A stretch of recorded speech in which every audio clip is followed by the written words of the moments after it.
Hello बच्चों, कैसे हैं आप सब। स्वागत है आपका अपने चैनल केमिस्ट्री विद सुमित में। आज का हमारा टॉपिक है हेनरी का नी। मुझे बोर्ड विषय बड़ी इंपॉर्टेंट टॉपिक है, आता है। देखो बच्चों, ये इसे हम ऐसे समझ सकते हैं जैसे कि आप अपने दैनिक जीवन में डेली लाइफ में यूज करते हैं कोल्ड ड्रिंक्स की बोतल का। जब भी आप कोल्ड ड्रिंक की बोतल का ढक्कन कैप खोलते हैं तो क्या घटना घटती है, आप देखते हैं उसमें से एकदम गैस निकलती है, गैस ऊपर की हो जाती है। तो इसका मतलब है कि उसमें जो गैस है वो उसमें बोतल में बंद है। कैसे? हाई प्रेशर पे, उच्च दाब पर बंद है। ठीक है, हम यहाँ से समझते हैं। देखो बच्चों, ये एक बोतल है जिसमें क्या है, जल। अब इसमें जैसे हम CO2 गैस हाई प्रेशर पे उच्च दाब पर बंद करते हैं, तो जब उच्च दाब पर बंद करेंगे तो जो गैस के मोलेक्यूल हैं वो इस जल में विलय होते चले जाएंगे, घुलते चले जाएंगे। चलो, हमने मान लिया कि यहाँ से हिलते चले गए। अब देखो, यहाँ से इस बोतल की जो सतह है, इस बोतल की जो लेयर है, इस पर प्रेशर कौन कौन डाल रहे हैं? जल के मोलेक्यूल भी और CO2 गैस के मोलेक्यूल भी। यहाँ गैस हम कुछ भी ले, कोई भी गैस ले सकते हैं, ऐसा नहीं है कि CO2 SO2 भी ले सकते हैं। तो CO2 गैस और जल के मोलेक्यूल क्या कर रहे हैं, इसके यहाँ से जो बोतल की सतह पे प्रेशर क्रिएट कर रहे हैं, प्रेशर लगा रहे हैं, दाब लगा रहे हैं। तो यहाँ तो दाब लो किसका है, दोनों का था, मिश्रण का दाब, मिश्रण। चलिए, इसमें घुलनशील है तो क्या होगा, ये तो यह हमारा सॉल्यूशन। ये नीचे क्या है, सॉल्यूशन। अब ये बताइए, इस मिश्रण का यहाँ पर बोतल की सतह पर दाब प्रेशर ज्यादा होगा या CO2 गैस के मोलेक्यूल्स का प्रेशर ज्यादा होगा? मिश्रण का ज्यादा होगा ना। CO2 गैस का जो प्रेशर है वह किसकी सतह पर वो कम होगा। कम, कम को बोलते हैं हम आंशिक, इसे आंशिक भी बोलते हैं। ठीक है बच्चों? तो यहाँ पर जो दाब है वो गैस का कैसा दाब है, आंशिक दाब। किसकी तुलना में? मिश्रण की तुलना में। ठीक है, तो किसी गैस का, अब देखिए यहाँ से जो गैस है वो किस अवस्था में है, वो गैस अवस्था में, जिसे हम वेपर फेज बोलते हैं, वाष्प अवस्था बोलते हैं। तो किसी गैस का वाष्प अवस्था में, ठीक है, आंशिक दाब, आंशिक दाब क्या हुआ, प्रेशर को क्या कहते हैं, P। ठीक, इसका A। तो किसी गैस का वाष्प अवस्था में आंशिक दाब। अच्छा, मुझे एक बार बताइए, अगर इसमें हम गैस के मोलेक्यूल और बढ़ा दें, इसमें हम और गैस इसमें प्रोवाइड करें और यस केस में उच्च दाब पर हम बंद करते हैं, तो प्रेशर अब ज्यादा होगा या पहले, जब CO2 के मोल कम थे इसमें? अब ज्यादा होगा क्योंकि हमने इसमें CO2 के मोल बढ़ाए हैं। तो गैस का जो आंशिक दाब है वो बढ़ गया। क्या बढ़ने पर? गैस के मोलेक्यूल बढ़ने पर, गैस के मोल बढ़ने पर। ठीक है, देखो देखना, गैस के मोल बढ़ रहे हैं, जिसमें मोल किसके हैं, गैस के मोल भी है और H2 के मोल भी हैं। तो गैस के मोल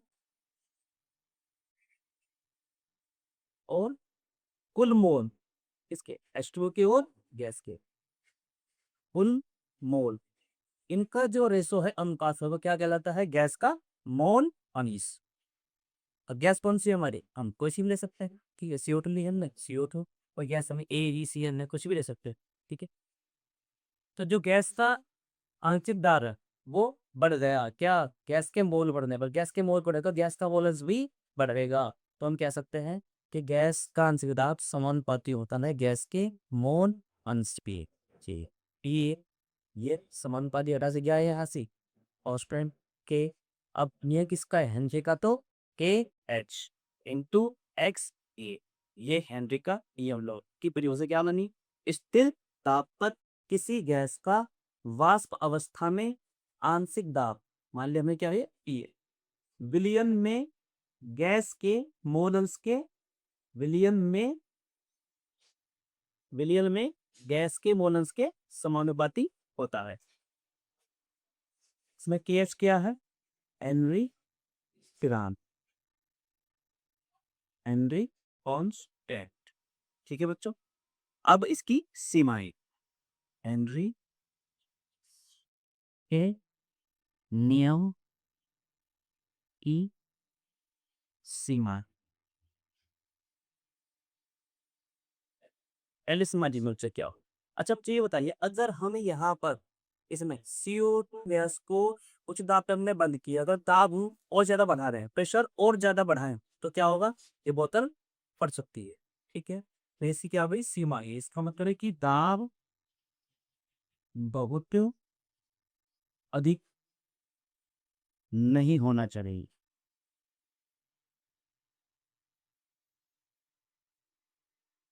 दूसरा, अब देखिए हमने इसमें गैस बंद की है हाई प्रेशर पर, उच्च दाब पर। अब देखो अगर हम यहाँ से टेम्परेचर कम करते जाएं तो क्या होगा, ये जो जल है ये सॉलिड स्टेट में आ जाएगा ठोस अवस्था में, और गैस किस अवस्था में जाएगी, ये द्रव अवस्था में। लेकिन नियम किसके लिए है, गैस के लिए। तो जब गैस द्रव अवस्था में आ जाएगी तो ये नियम लागू नहीं होता। ताप ताप बहुत कम नहीं होना चाहिए, ताप बहुत कम नहीं होना चाहिए। नंबर 3, देखो बच्चों इसमें जो CO2 गैस है वो क्या होती है, इसमें जल में कम घुलनशील है, तो तुमसे क्या कर रहे हैं, हाई प्रेशर पर इसे इसकी विलेयता बढ़ा रहे हैं, हाई प्रेशर पर से घुलनशील कर रही होल रही। ठीक है, उसका मतलब क्या है कि CO2 गैस इसमें कम विलेय, गैस की विलेयता अर्थात घुलनशीलता विलायक में कम हो। ठीक है बच्चों, बच्चों नेक्स्ट टॉपिक है वाष्प दाब का अवनमन, लोअरिंग ऑफ वेपर प्रेशर। ठीक है, देखो बच्चों ये हमारे पास शुद्ध विलायक, शुद्ध विलायक जल ले सकते हैं, बेंजीन ले सकते हैं, अन्य कोई भी विलायक ले सकते हैं, ये शुद्ध विलायक। और देखो आप जानते हो कि जो वायुमंडलीय दाब है वो कितना था, 1 या 1 बार। वायुमंडलीय दाब क्या होता है, देखो वायुमंडल में जो गैसें होती है वो क्या होती है, गति के लिए स्वतंत्र होती है, गति करते हुए पृथ्वी की सतह से वो टकराती है। तो इसका हमें क्या करें, उस पर एक दाब लगा रही है, दाब गेट कर रही है, उसे क्या कहते हैं हम, वायुमंडलीय दाब। ये कितना होता है, ये 1 ATM या 1 बार। अब बच्चों देखो कोई द्रव कब बॉयल होता है, कब उबलता है, जब उसका वाष्प दाब वायुमंडलीय दाब के बराबर हो जाता है। अब की शुद्ध मिलाकर जिनसे गर्म करेगी, जैसे क्या बनेगी, रैपर बनेगी, और रैपर गति के लिए क्या होती है, स्वतंत्र होती है।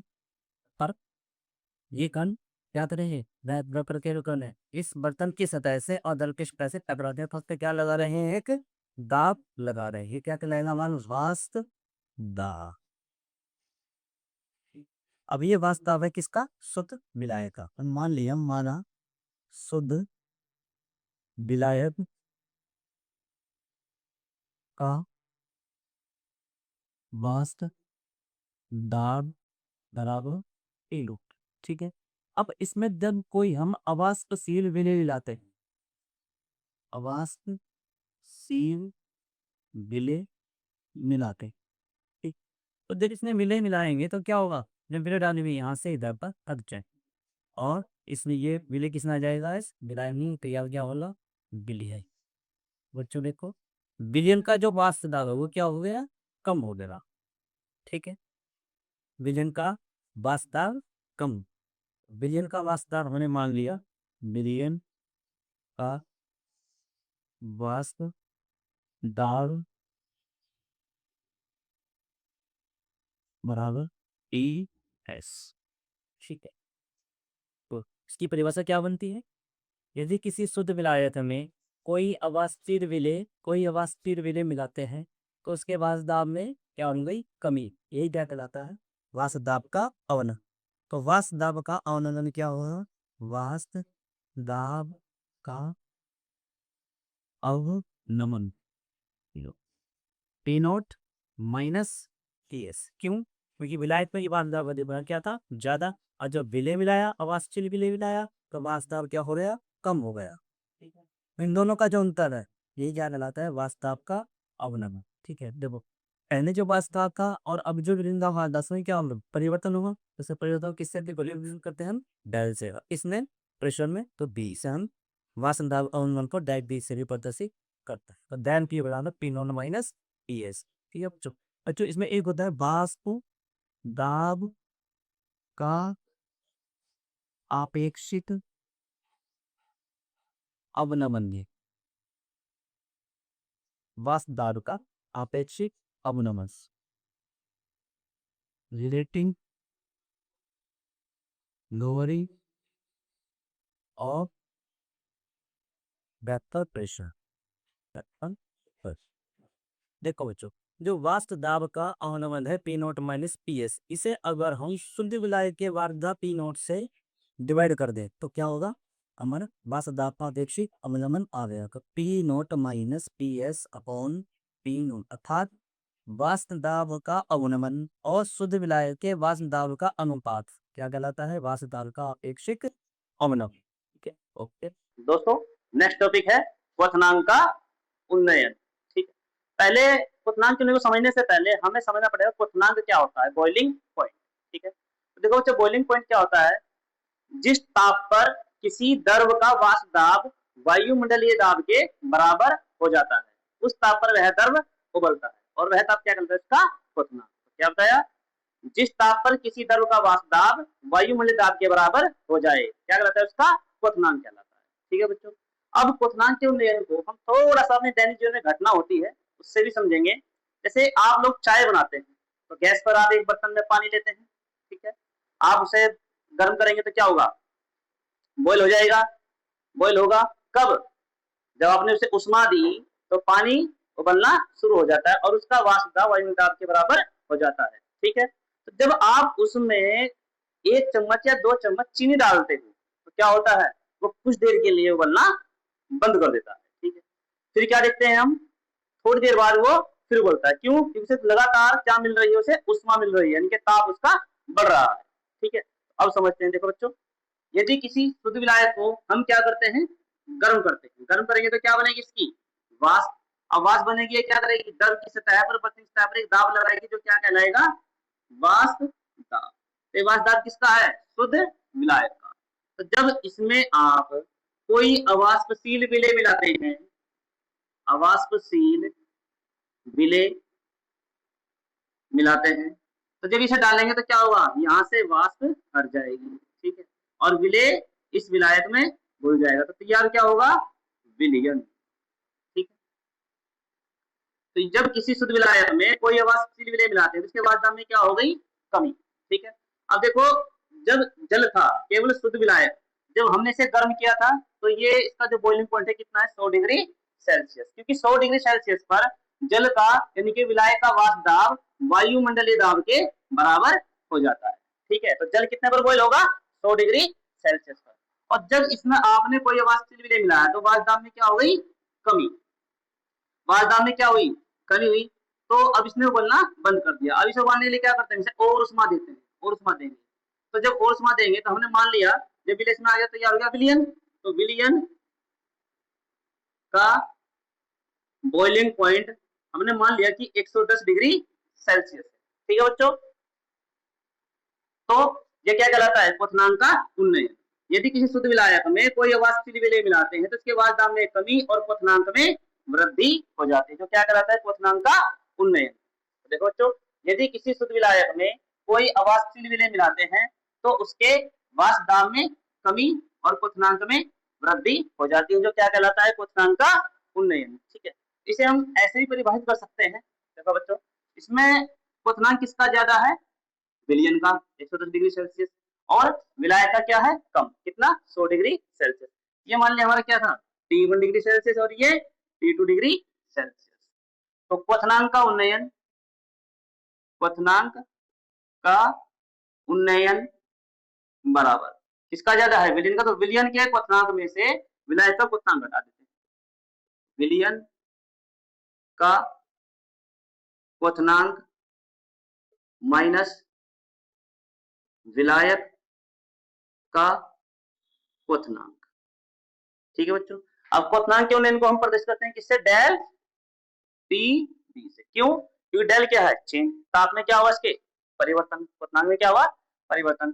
ठीक है, अरे क्या है, बॉइलिंग पॉइंट, तो डेल टी बी बराबर विलयन का क्वथनांक कितना है, T2 degree Celsius minus T1 degree Celsius.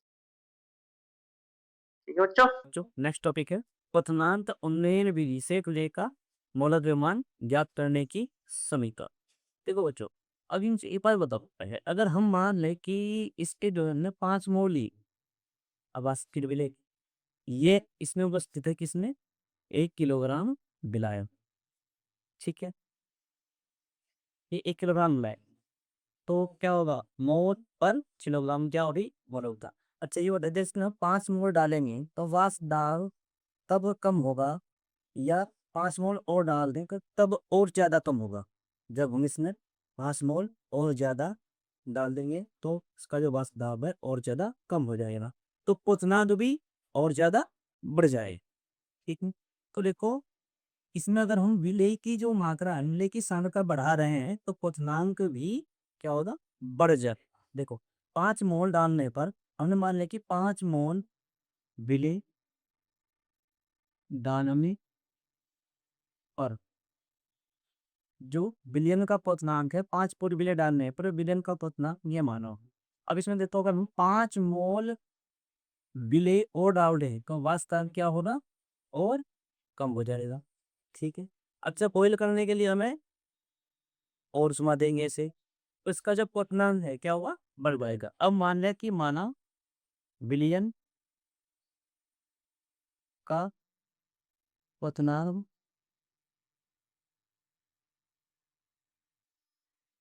120 degree Celsius मान गए थे, ठीक है, तो देखो बच्चों इनका अंतर तो कितना बैठ रहा है 10 डिग्री सेल्सियस, तो यहाँ डेल टी भी कितना आया 10 डिग्री सेल्सियस क्वथनांक का उन्नयन, और इसमें इसका अंतर देखो कितना बैठ रहा है 20 डिग्री सेल्सियस। तो देखो बच्चों यहाँ डेट टी भी आ जाएगा हमारा 20 डिग्री सेल्सियस। ठीक, तो क्वथनांक का उन्नयन बढ़ रहा है, क्या बढ़ने पर इसमें विलेय के मोल बढ़ने पर अर्थात सांद्रता बढ़ने पर, तो हम कह सकते हैं कि जो क्वथनांक का उन्नयन है, क्वथनांक का उन्नयन समानुपाती होता है विलेय की मोलन सांद्रता के। ठीक है, क्यों, क्योंकि विलेय के 5 मोल ये 5 मोल विष होते हैं 10 मोल विष होते हैं, विलेय के मोल उपस्थित है किसमें 1 किलोग्राम विलायक। ठीक है बच्चों, तो क्वथनांक का उन्नयन को किससे विलय करते हैं डै टीबी से समानुपाती होगा किसके विलेय की मोलर सांद्रता में, मोलर सांद्रता विकसित करते हैं हम एम से। अब याद आएगा क्या है इसके लिए इस तरह में रहेगा कांस्टेंट, तो डेल टी बी के बराबर किया जाए कांस्टेंट। अब देखो क्या है क्वथनांक उनमें ही विधि है यानी कि बॉइलिंग पॉइंट थी, तो यहाँ से क्या लिखेंगे हम बी, तो डेल टी बी बराबर के बी इंटू एम, ये हमारी समीकरण 1 हो गई। अब इसमें के ही क्या होता है ये मोलन उन्नयन, क्योंकि क्वथनांक में क्या हो रहा है उन्नयन बढ़ रहा है वृद्धि हो रही, तो क्वथनांक उन्नयन स्थिरांक मोलन उन्नयन स्थिरांक इसे क्वथनांक उन्नयन स्थिरांक ही बोलते हैं। ठीक है बच्चे, अब देखो हमें मान लिया कि हमारे इसमें जो है आवास प्रिय विधेय के कितने ये जो विधेय ने दो मिश्रण का बना है ए और बी। ठीक है, इसका द्रव्यमान मानिया हमने डब्ल्यू ए और इसका डब्ल्यू बी। ठीक है, माना विलेय के डब्ल्यू ए ग्राम जिसका मोलर द्रव्यमान एम ए है, इनके विलेय है इसका द्रव्यमान कितना है डब्ल्यू ए ग्राम, और विलेय का मोलर द्रव्यमान क्या है एम एन, दो की हमें गैस का ना है इसी विधि के द्वारा क्वथनांक उन्नयन विधि के द्वारा, एंड ए डब्ल्यू बी ग्राम विलायक में उपस्थित है।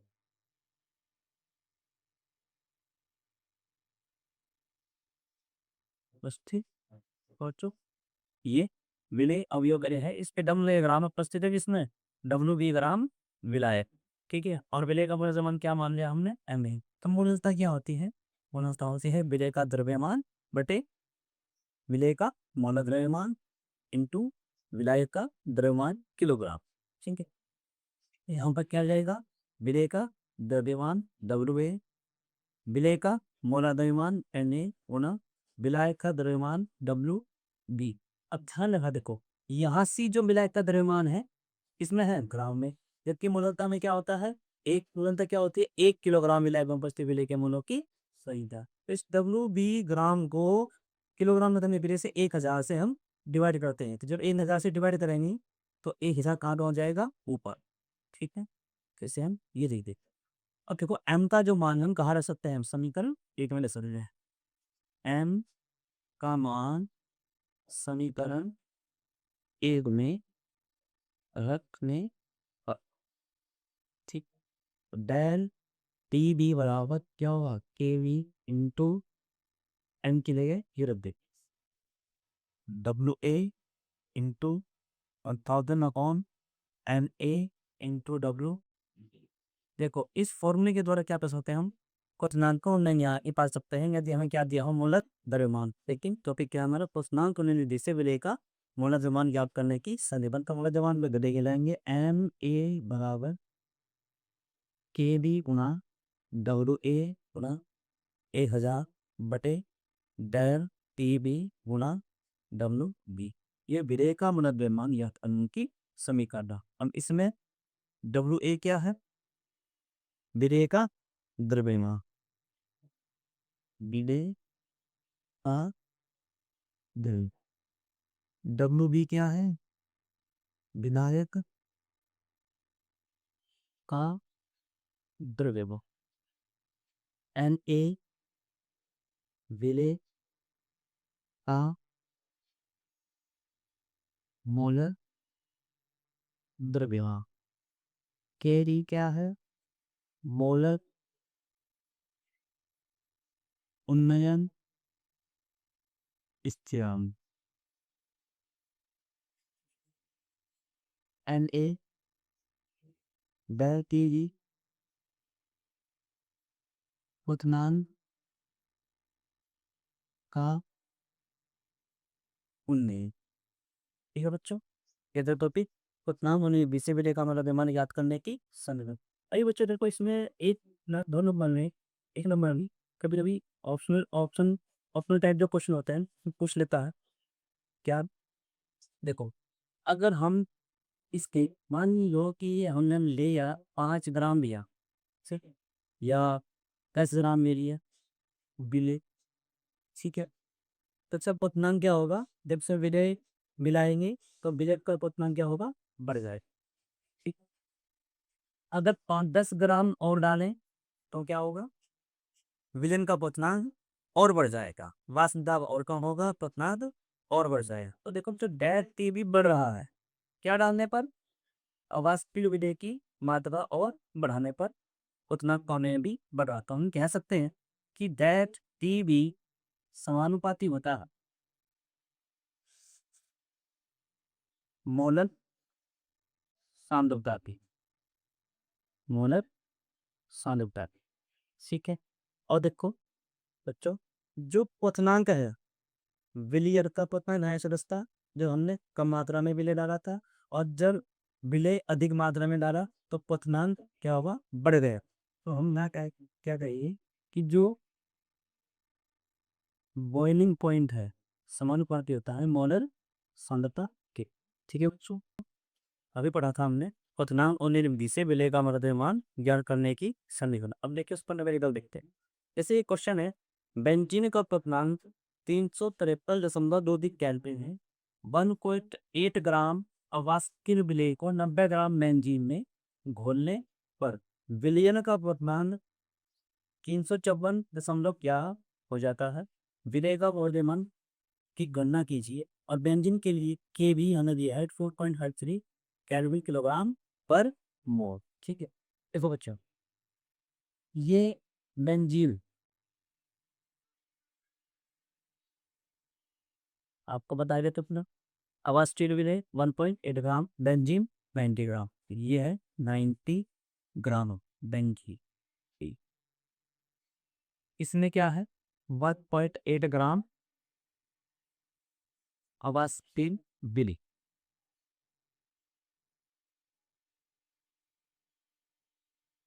ठीक है बच्चों।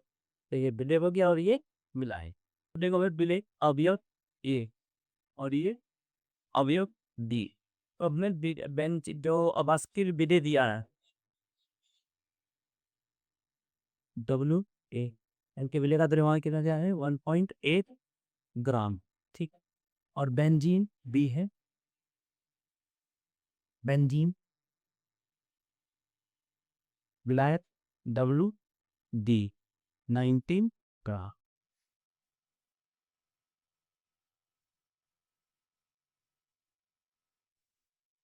और देखो क्वेश्चन में क्या दिया है, बेंजीन का क्वेश्चन दिया,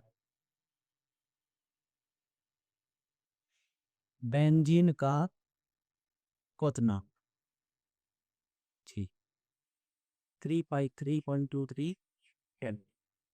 और जब इस बेंजीन में बेंजीन में हम 1.8 अवास्थित विलय डालते हैं या घोल डालते हैं, तो जब ये इसमें घुलती है तो विलयन का जो क्वथनांक है दिया है हमें, विलयन का क्वथनांक 354.1 केल्विन।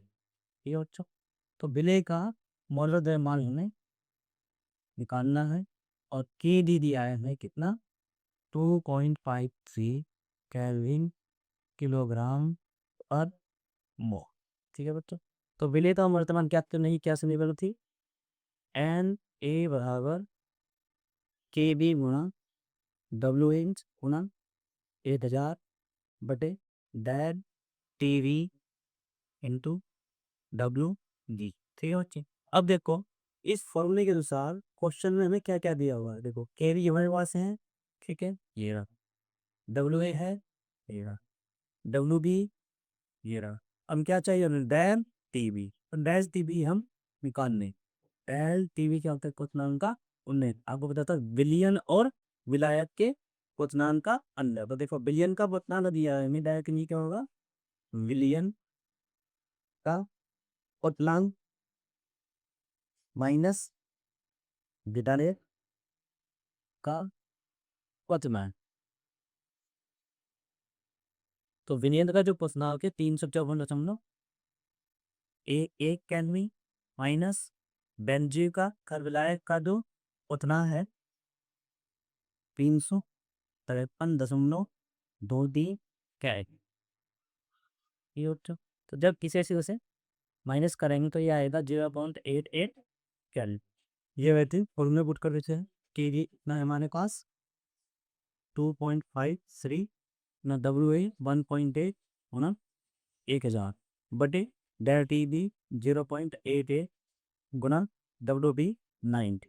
तो बच्चों यहाँ 10 होने के बाद 2 अंक, यहाँ 10 होने के बाद 2 अंक, तो पॉइंट से पॉइंट गया, यहाँ से पॉइंट हटाया तो इंटू 10 आ जाएगा, 0 से 0 0 9 दूनी 18 और ये भाई में तो 44। तो देखो क्या नहीं होगा, अब जब 10 की 253 मल्टीपल करेंगे तो गुना करेंगे तो ये आएगा 25 30 बटे 44 और इसी से डिवाइड करेंगे तो आएगा 57.5। ये इसका आंसर। ये तो बच्चों हमारे आज के टॉपिक। यदि आपको वीडियो अच्छी लगी हो तो लाइक कमेंट और शेयर जरूर कीजिएगा और चैनल को सब्सक्राइब करना ना भूलें।